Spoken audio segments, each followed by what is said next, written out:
Hello, I'm Dr. Pierre Samaan. Wonderful being back with you. We're continuing in our series, Unmasking Narcissism. I hope you're enjoying it. Those pathways to healing aren't easy for narcissists, but they can get help if they want to, and they can change. So from the mask to the false self, that's what we've been talking about, that fragile core beneath their masks, beneath that facade.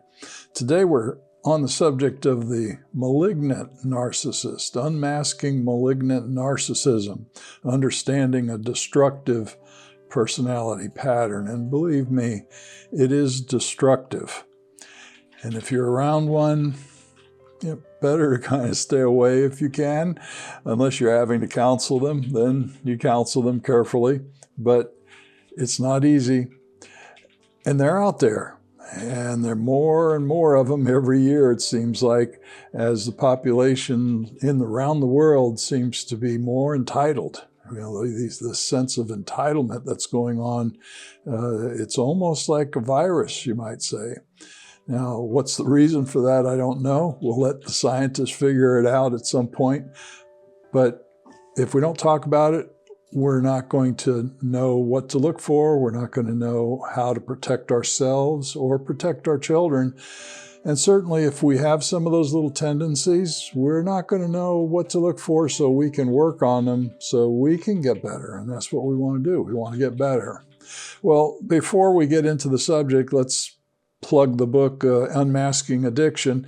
Now, I don't want you to get confused with Unmasking Narcissism. Unmasking Narcissism is my next book. I'm finalizing it. I'm working on trying to find a publisher that'll scholarship it, but it's going to have all this material in it. Plus, I only have pieces, and during our YouTube discussions, parts of each chapter that we're talking about, whereas the book is going to have much more. In the addictions book that's already published, Unmasking Addiction, it's addressing holistic wellness. So it's not just secular, it's not just, the clinical part, it's also the faith-based part. And we talk I speak in the book about supplements and everything else that can be helpful. So we get into the holistic or the all-encompassing format of treatment and recovery.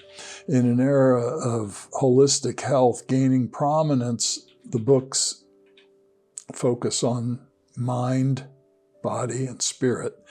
So we're in a holistic approach, not just focusing on mind and body, we're focusing on the spirit as well. And that aligns well with contemporary health philosophies, because they're recognizing there is something more there. Faith does seem to have a lot to do with treatment success and less relapses, you might say, longer periods of recovery, fewer of those frequent relapses. Readers today are increasingly looking for comprehensive approaches to well-being. So go to unmaskingaddiction.org. You can read a little bit more about it and order the book through Amazon or other sources. Well, understanding malignant narcissism. There's so much on this subject. And before I even get into it, I want to read you a little something.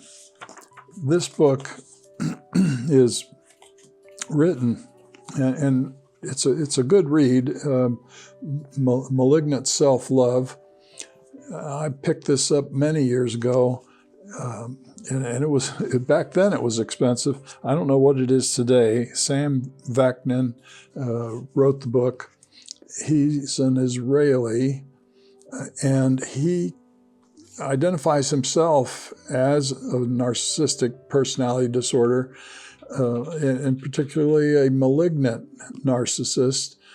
And so he writes about himself in the book. I wouldn't recommend it if you're just casually looking, but if you're studying, it would be a good book to read. But I found the foreword in this book. When I started reading the book originally, I thought, wow, and I read the foreword and I said, I've never read anything like this before. And it does tell it all in the foreword. And I thought before we talk about the subject in the detail, let me just read to you a portion of the foreword that Mr. Vaknin wrote. He starts off saying, "Hello, recognize me? No? Well, you see me all the time.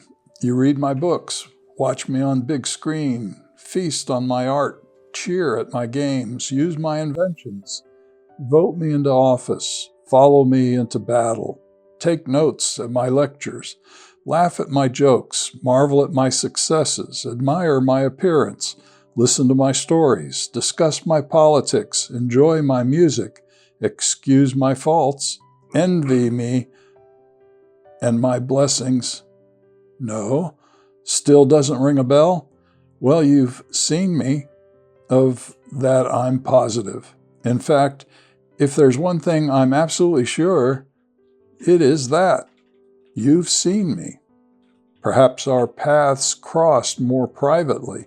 Perhaps I'm the one who came along and built you up when you were down, employed you when you needed a job, showed the way when you were lost, offered confidence when you were doubting, made you laugh when you were blue, sparked your interest when you were bored, listened to you and understood, saw for the first time who you really are, felt your pain and found the answers, made you want to be alive.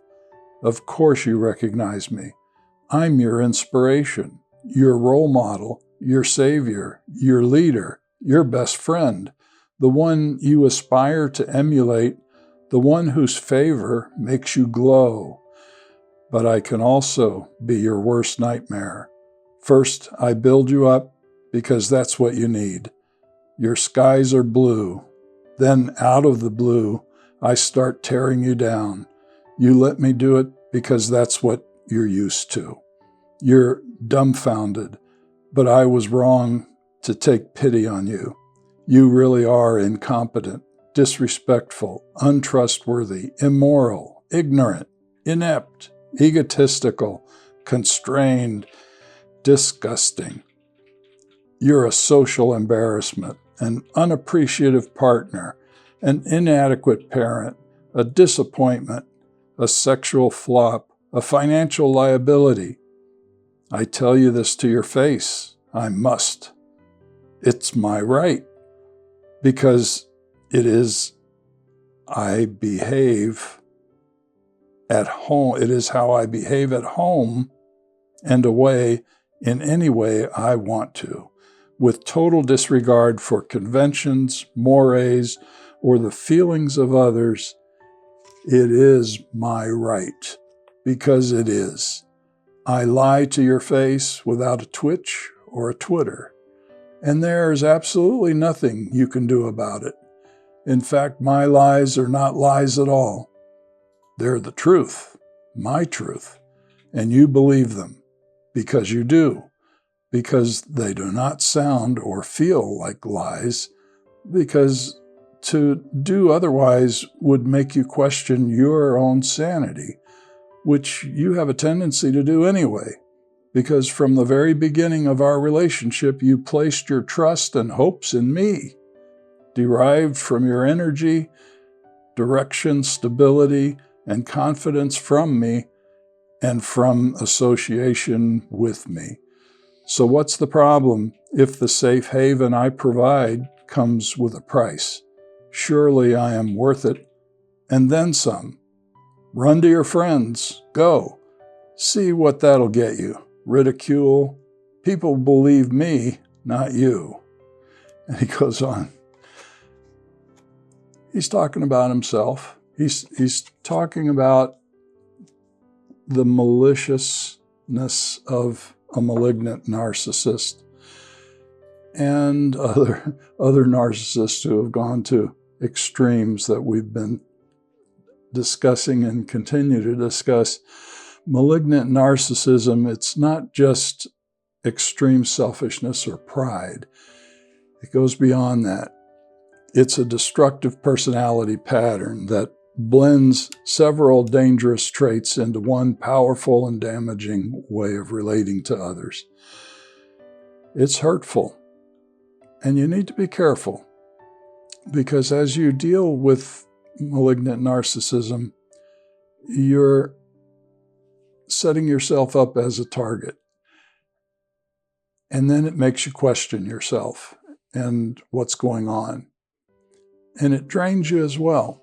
The presentation that we're going to talk about isn't comfortable, especially if you're living with a malignant narcissist, or you grew up in the home of a malignant narcissist.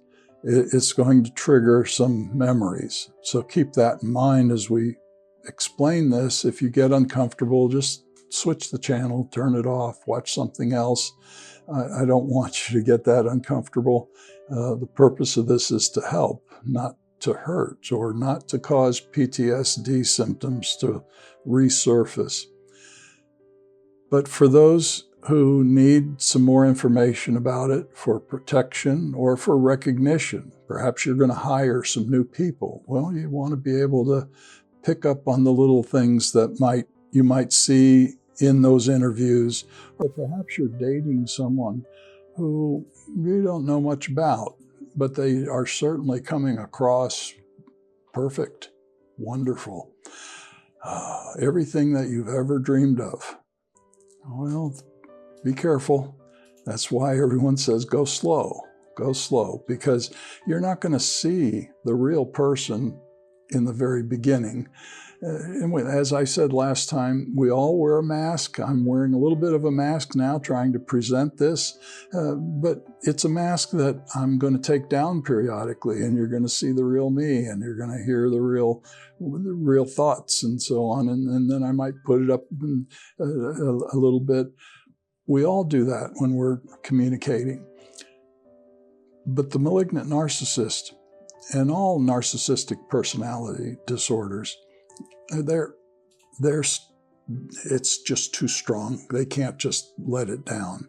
And so it stays up. And you have to do the searching behind the mask to figure out who is that? Who's the puppeteer behind the mask, controlling what's going on? Who's that child inside, as we spoke of last time, in order to really know who you're dating, who you're going to marry, who you're going to hire, or what's this new friend really like that you're making.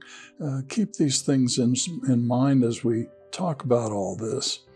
The malignant in malignant narcissism isn't just the extreme selfishness or pride, as I've said. It's a destructive personality pattern that blends several dangerous traits. And as I said, danger. That's an important word. It's not casual. It's going to be intense. One way or another, it's going to be intense. Intensely wonderful, intensely awful, terrible, destructive. Dangerous traits into one powerful and damaging way of relating to others.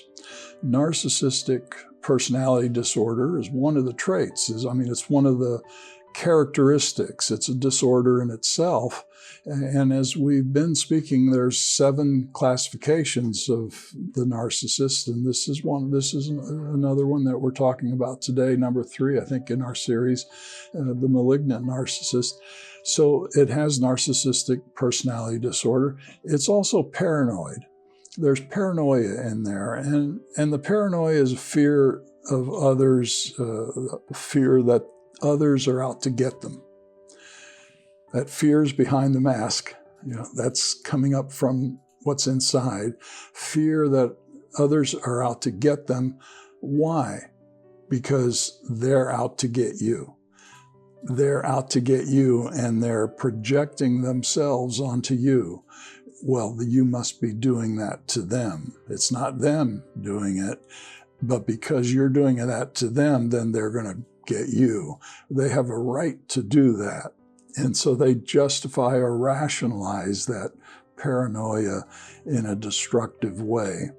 Antisocial behavior is another mix that comes in to the malignant narcissist: the manipulation, deceit, violation of norms. As you know, the antisocial personality used to be called sociopath, and to the extreme psychopath. But sociopath, there's no law, there's no boundaries. They can do what they want, and so they break the law. Either they get caught or not, but they're breaking the law. And so antisocial behavior is typical in the malignant narcissist. And then even worse is the sadistic tendencies, pleasure in controlling or hurting others. That sadism is what's so destructive in the malignant narcissist. This combination creates deep personal, emotional, relational, spiritual harm.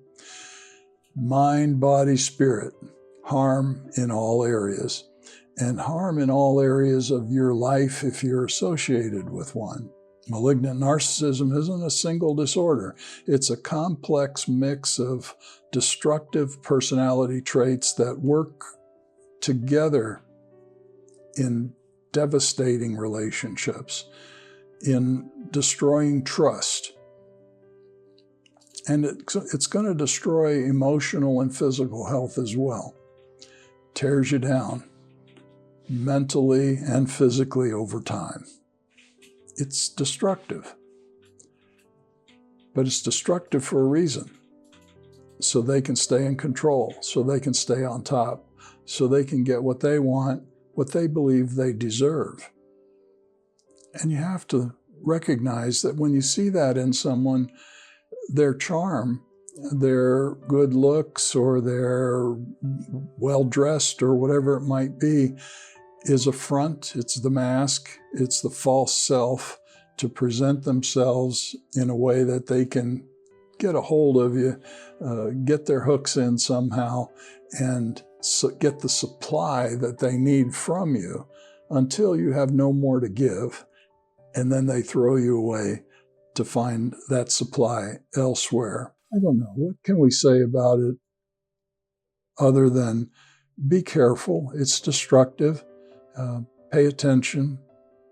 What do they act like to pay attention? Well, I guess we have to look at what they act like, but there's no single way of really saying, because we all act kind of funny at times. We all do little bizarre things, little crazy things, but they crave admiration. And so one of the things that stands out in malignant narcissism is that craving for admiration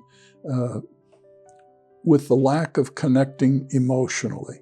Now, some people crave admiration. They may be extroverts of high intensity. They may be choleric temperaments, sanguine temperaments, and they like that attention and all that. There's nothing wrong with that. But when you combine it with the disconnect of emotions, they can't be sensitive. They need the attention, but they can't respond properly to that attention on a serious level. They can smile and look like they're responding, but actually they're looking at you thinking how stupid you are by clapping your hands or laughing at their jokes or paying them attention. They're thinking how they can take advantage of you with it. There's no empathy there. There's no genuineness in understanding through emotions. The Bible tells us they're boastful and proud, unloving and unforgiving in 2 Timothy chapter 3. It's very true. They're boastful. They're proud. And you don't see that sensitivity. Now, I see people on TV, they're boastful and they're proud and all that, but you see the sensitivity. You see their moments where they do appear as though they care. Now, beyond that, I don't know, because I just see it on TV. But others are saying the same thing about them. Okay, then it must be true. I'm not going to think that they're this way. But others are going to say, no, they're not safe and so on. And then you know. Proof is in the pudding, you might say. Ladies, you go by what us men do, not what we say. And so if someone is saying they're wonderful and they're, flattering you and everything, What's in their heart? What's behind the mask? That's in their heart. So what are they doing? So us men, we say, but we do. If we're doing what we're saying, then that's genuineness, and that's who we are. But if we're just saying it, if we're not opening the car door, if we're not letting you through the doorway first, if we're not doing those things, yet we might flatter you in public because you make us look good or something like that, then, that's not really the real person there. I'm seeing a mask. Women will tend to speak from their heart, which confuses females. When men are saying they love them, well, they must mean it then, because if they were to say it, that's coming from their heart. Yet not men. Us men, we speak it, but are we doing it? If we're acting like we love you, then okay, then you can take it as truthfulness. So they crave admiration and can't connect emotionally. They need to be admired, but they don't love or care about others. They treat people like tools to serve their ego. It's their supply. It's what they need. They need that admiration, but they can't love. They can't love genuinely. Their charisma draws people in, yet their emotional disconnection leaves others feeling used and unloved. So what do? They destroy trust. If they destroy trust, they destroy relationships. They lie, shift blame. It's never their fault. It's always yours or someone else's. And they create confusion because in that action of distrust, of lying, of blaming, what happens? Chaos is created. Confusion is created. And then you don't know what to believe. You begin to doubt yourself. They turn others against each other to stay in control. In John 8:44, it tells us he's a liar and the father of lies. Of course, speaking of Satan. Malignant narcissists are liars, and they're as if they're the father of lies. It just comes out so natural for them, so easy for them to lie. They fracture trust by those lies. They fracture trust by shifting blame. And in doing so, they're dividing people. Remember, we talked about the triangle. And in that triangle, they're on top. We're down here on each side, and they turn each one of us against each other in order to stay on top. And one day they're your friend, the next day they're the other one's friend, turning them against you, turning you against them, creating confusion and chaos. Well, you just said you like them yesterday. Why do you hate them now? And it confuses you, it baffles you.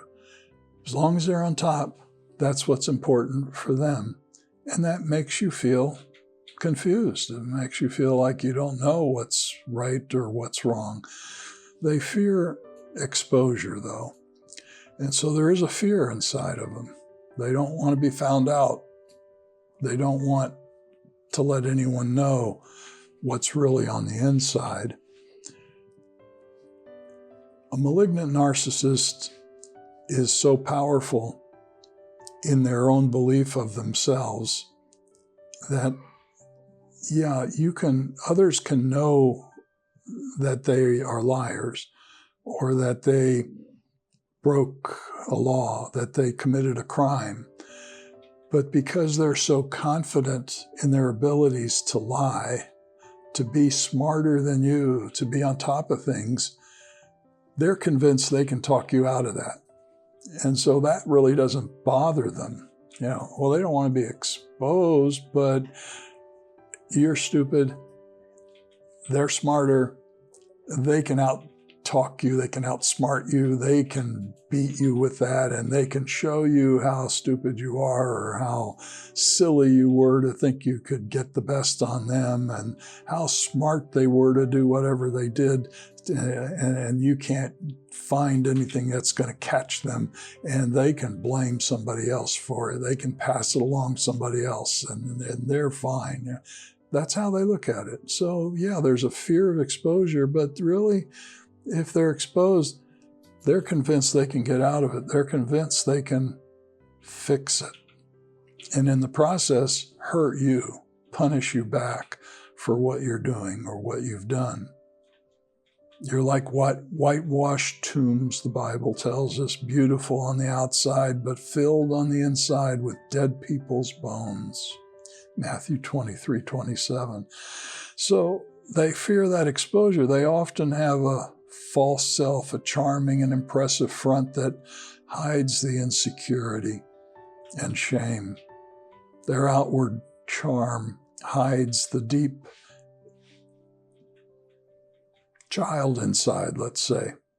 That child who's the puppeteer, who's so afraid, who's reacting and overreacting in order to protect self.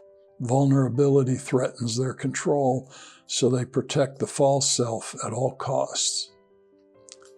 But there are red flags. You can catch those red flags, so you look for them. Grandiosity is one of them. Malignant narcissists, we spoke of grandiosity the other day. Malignant narcissists, they're also grandiose. They talk as though they're superior to everyone. Watch on TV. You'll catch people who are talking that way. That doesn't mean they're malignant narcissists. Could be they're extroverts and all that. However, you can kind of tell when you see the other red flags waving, but they're going to boast about themselves. There's paranoia involved as well as a trait that's going to occur. And we mentioned that earlier, believes others are secretly trying to hurt them. Well, why is that paranoia there? Because they want to hurt you. They want to hurt others. So they're projecting that onto others. There's the antisocial behavior that I mentioned earlier. Lies, cheats, breaks rules without guilt. The sadism I mentioned, that humiliates, degrades others to feel, so they can feel powerful. I briefly spoke in the past how my father-in-law was that way. He's passed away now, but he enjoyed making others feel bad. That sadism was there, and then he would smile as though we were joking about it and so on, but he wasn't joking. And when someone is doing that, and they say, that's just a joke, no, they were thinking about it, and it came out, and so they mask it as a joke. That's why we have to be careful when we speak our words. Be careful not to tease someone, because when you're teasing someone, are you really speaking what you think about them, and then you laugh it off as though it's a joke? Are they going to take it seriously? Are they going to be hurt by it when they go to bed that night thinking about what you just said when you were teasing them? Teasing isn't a good idea. Do your best. Try not to tease others, because these guys and gals, these malignant narcissists, they do it as professionals. Lack of empathy is another trait. It shows no concern for your pain or your needs. Splitting, another trait, sees people as all good or all bad. So there's no mix. There's no in between. And that all good or all bad, today you're all good, tomorrow you're all bad. Yesterday you were all bad, today now you gave them something they need, you supplied them. Oh, you're the best person in the whole wide world, you're wonderful and all that. You don't know what to believe. Envy. Can't celebrate others' success, always compares. So they're jealous very easily. That envious. So you never, if someone that you question may have that narcissism, Never talk about anything good that's going on with you. Never boast about anything that you're proud of or anything that you're happy with, because they get envious. It just wells up inside of them, and they feel threatened by it, and then they've got to destroy it. So they want to steal your happiness. Steal, kill, and destroy, as the Bible says about the devil. Well, these guys and gals are as close to the devil as you can get in that malignancy. Entitlement, of course, is there in all of narcissism, but that entitlement expects special treatment and obedience. I have a right to this. You should do what I say. You should do what I want. What do you need? Well, my needs are much more important than that. And as you heard here in just the foreword of the book, that's how they think. It's that way. And how can you have a relationship with someone like that? How can you feel safe around someone like that? Clinically malignant narcissists exhibit predictable warning signs. Those are some of the warning signs I just mentioned. Part of it is control, manipulation, lack of empathy, and psychological abuse. When you see that combination, control, manipulation going on, lack of empathy, they just can't relate to you, and that mind games, that psychological abuse, the gaslighting, the lack of the triangulation that I mentioned, the chronic blame shifting, and making you feel like you're crazy or going crazy or whatever.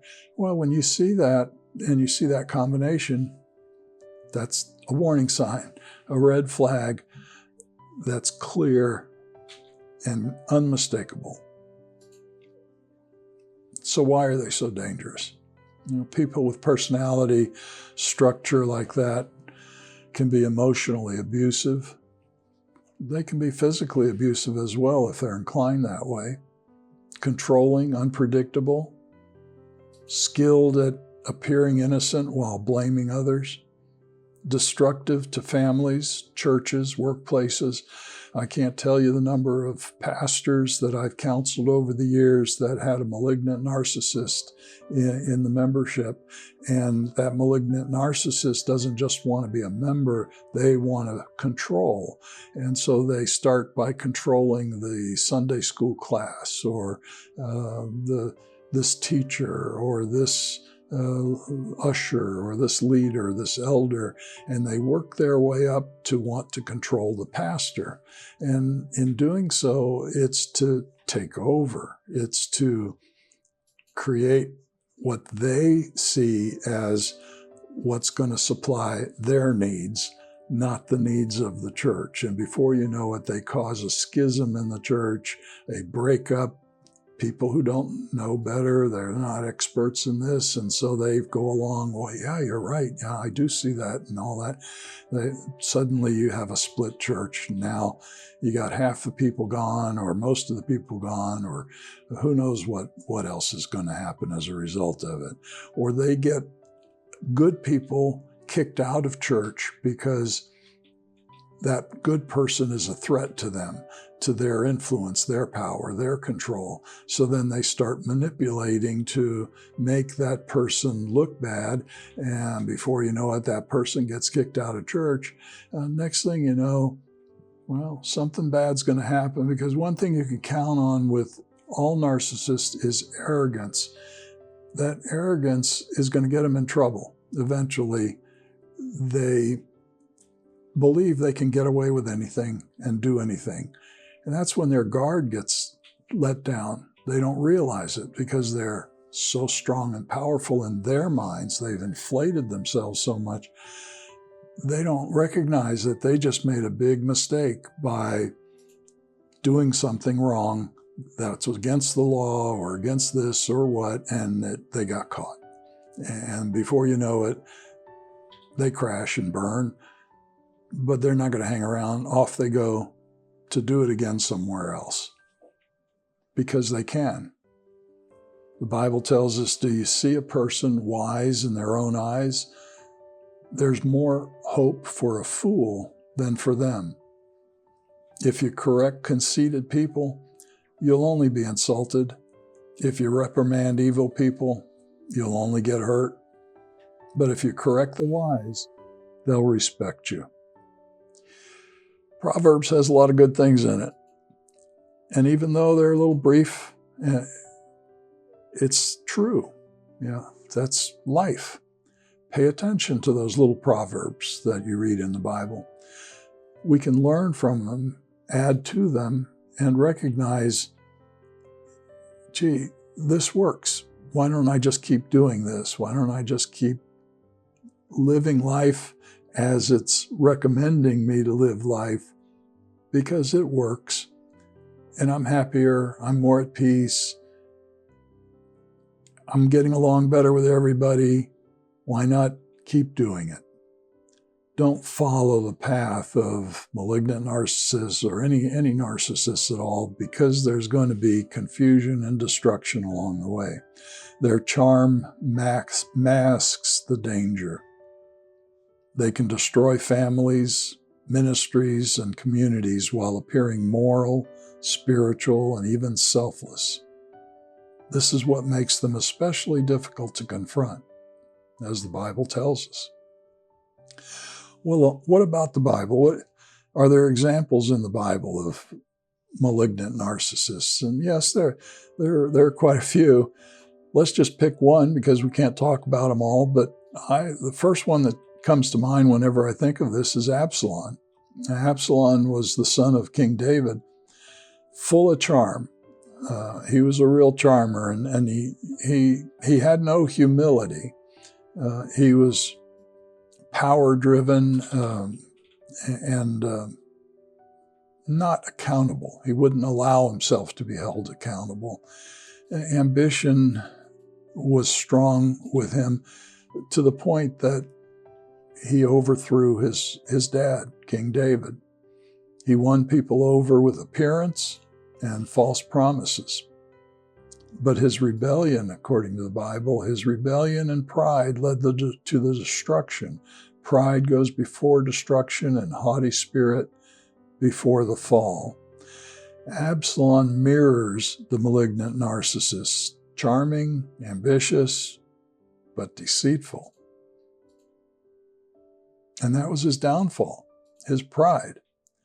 And I'm not going to get into all the details of it, but read it. Read the story of Absalom. It started off not well, and it ended not well.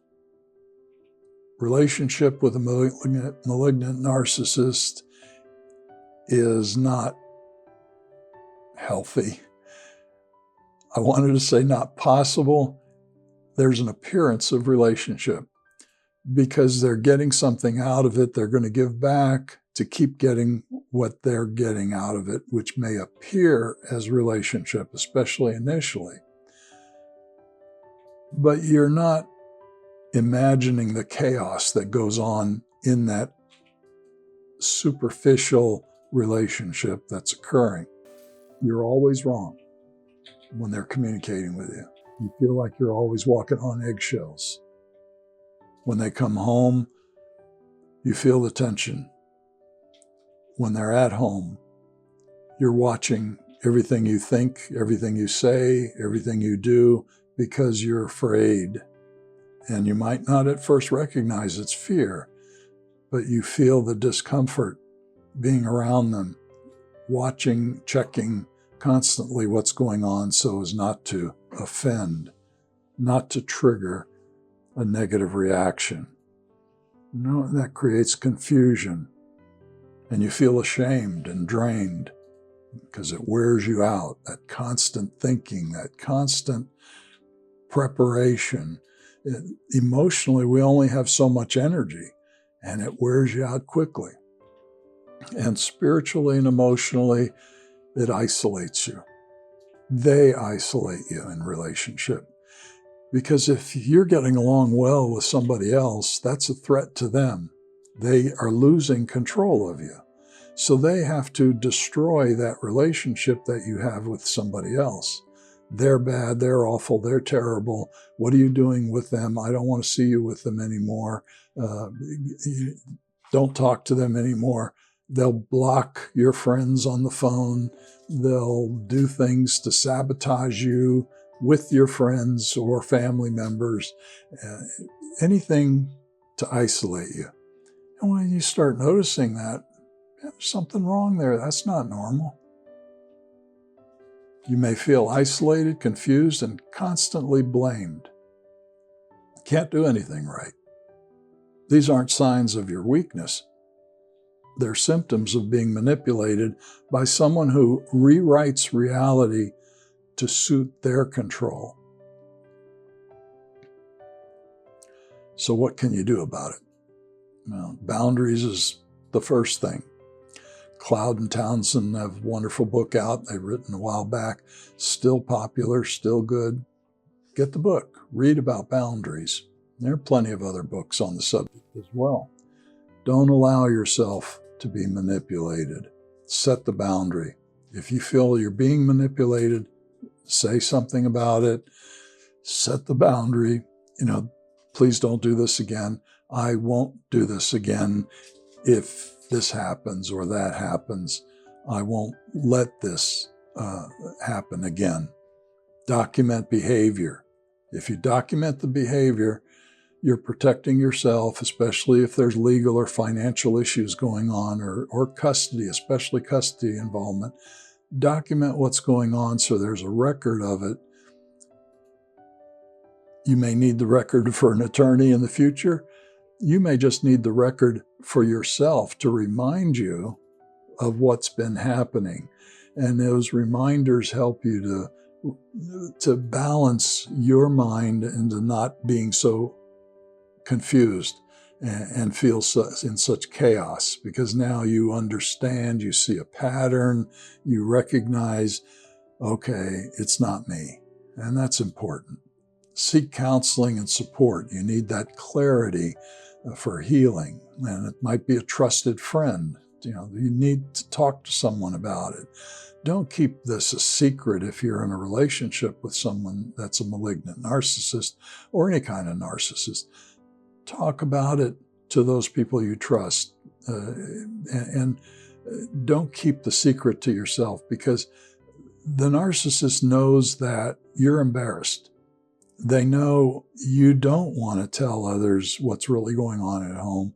And certainly they caution you not to tell others, or else there's going to be suffering on your part. So you don't. Well, before you know it, you're just a shriveled up person. And you've lost your identity. You've lost your reason to survive, your reason to live, you might say. That's not life. But that's what they want. And then when you're all wasted away, they throw you away and they find somebody else. It's what they do. It's not you. However, if you're allowing it without setting boundaries, then you have a certain responsibility for what's happening. The Lord is close to the brokenhearted, the Bible tells us, and saves those who are crushed in spirit. That doesn't mean God's going to swoop in and save you from that narcissist, but it does mean He'll help you. He'll give you insights. He'll give you knowledge. He'll send people your way. If you interact with them, they can be helpful. So God will help, but He's not going to do it for you. A person holds up the shield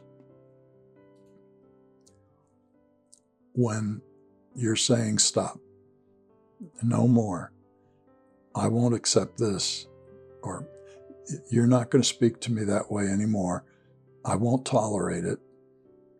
And walk around, walk away. Don't just stand there for an argument, because they'll talk you out of it. They'll argue it's all your fault, and they'll put the blame back on you. No, don't say that to me. That's not kind. I don't appreciate it. Turn around, walk away. Well, if they know you're going to do that, they're going to be a little more careful in the future. You're not helpless.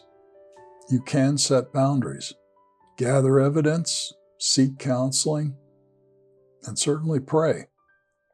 God sees what others overlook and honors your pursuit of truth and safety. Well, can they change? I mean, you may really love someone who has this issue, has this problem. And if you really love them, really care about them, or you're so enmeshed within them, all you can do is hope that they change. Well, can they? Change is possible, but it's rare. And we have to face that reality. As Christians, we don't want to even think that somebody can't change. We want to always be hopeful. We want to always believe people can get better. Most people can get better. Maybe practically everybody except a certain few. When we get to this moderate side to severe side, as we've spoken of previously, mild to moderate, yeah, there's chance, some changes, some improvements. Once it hits moderate to severe, they've seared their consciences at this point. They don't want to change. They see no reason to change. Is there going to be change? No. An act of God can certainly change anybody. But is that going to happen for them? The more severe, the harder it's going to be. And they've wired their brains, they've rewired their brains to such a point that they've seared their consciences, and they're like a rock that's not going to change shape, if at all. Yeah. And we don't like thinking that way. We want to think there's hope, especially if you're in some kind of connection with someone, as it might be your child, for example, a son or a daughter, and you're hoping, you're wishing. Now, it's rare. And only when the person deeply repents, that is, when it has to come from the inside. And they repent, they acknowledge what they've done. They acknowledge their destructiveness and their submission. That's the hard part for narcissism, submitting, surrendering, letting go of their ego. And that occurs only in long-term therapy, long-term counseling, and accountability. Are they going to do that? Most malignant narcissists resist help because they blame others. It's not their fault. They've convinced themselves it's you, or it's somebody else, or it's something else, or it was the way I was raised. Parents' fault. Well, I know people that had just terrible, awful, horrible parents, and they turned out fine. Well, they made choices. They made good choices.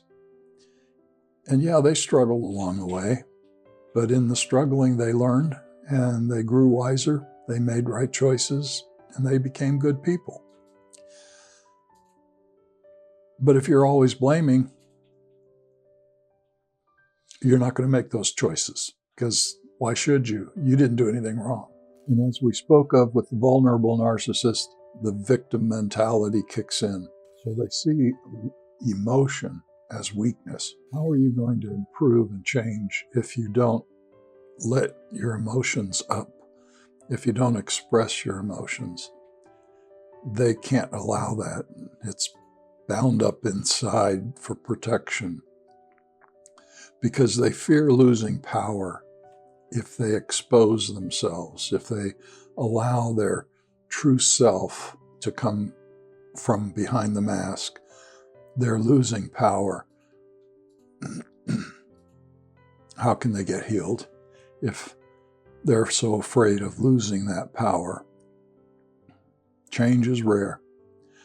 Most won't repent because they fear losing that control more than facing the truth. Genuine transformation, genuine change only happens through humility, repentance, and long-term accountability. Well, for healing, God doesn't ask you to stay in harm's way. to prove you're loyal. Healing begins when truth replaces confusion and courage replaces fear. John chapter 8, verse 32 tells us you'll know the truth and the truth will set you free. You're not responsible for another's narcissism, but you are responsible for your own healing, truth-telling, and boundaries.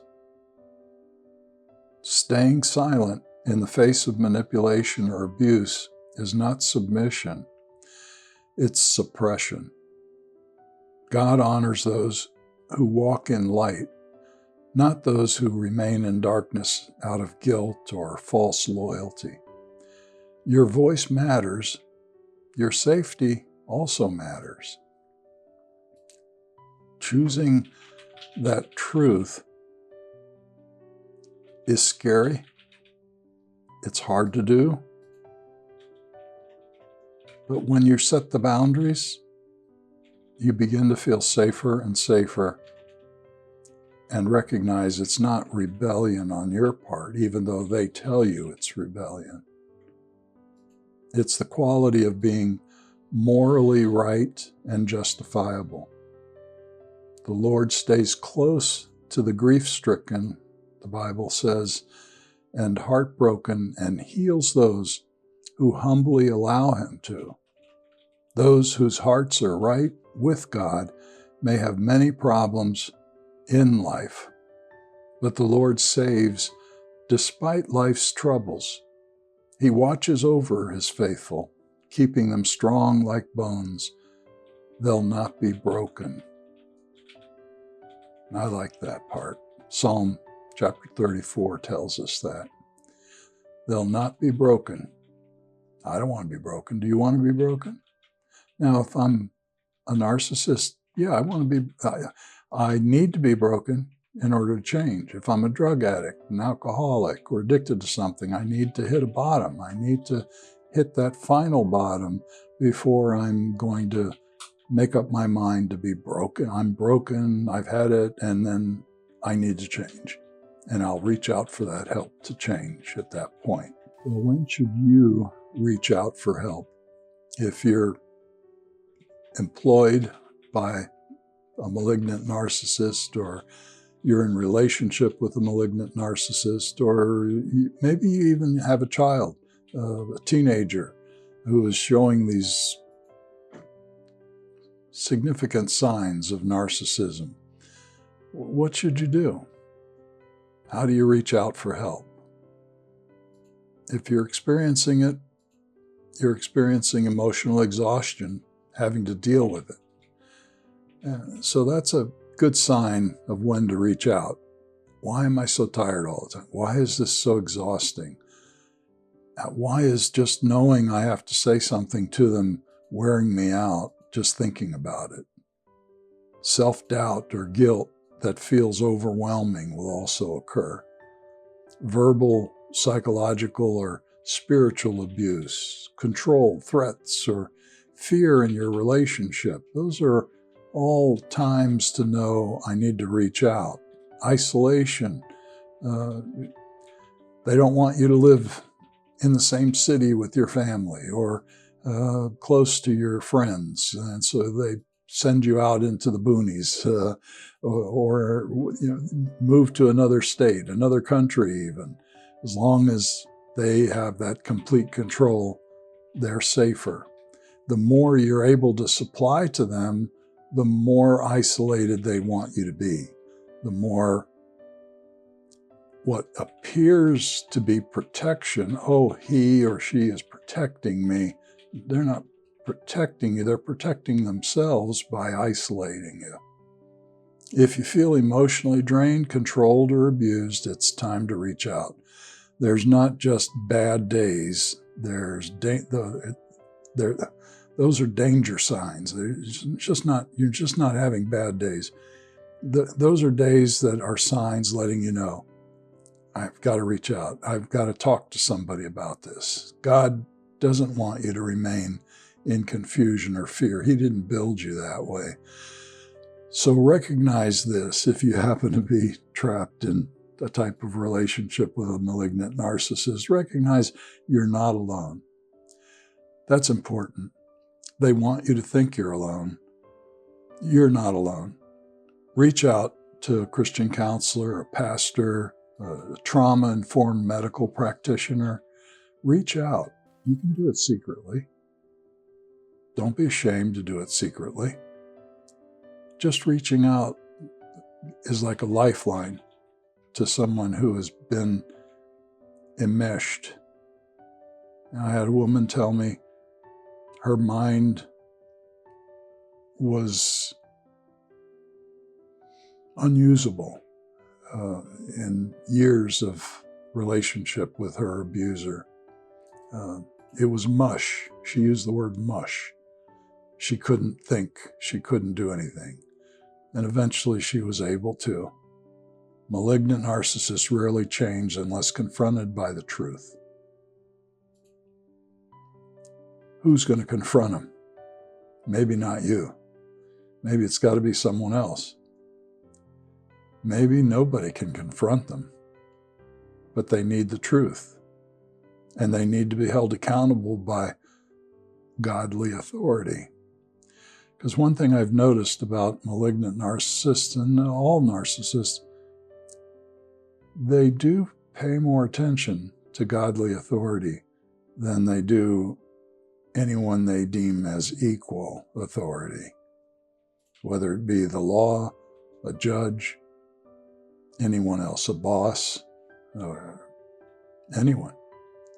But I've noticed they do seem to have some openness to godly authority.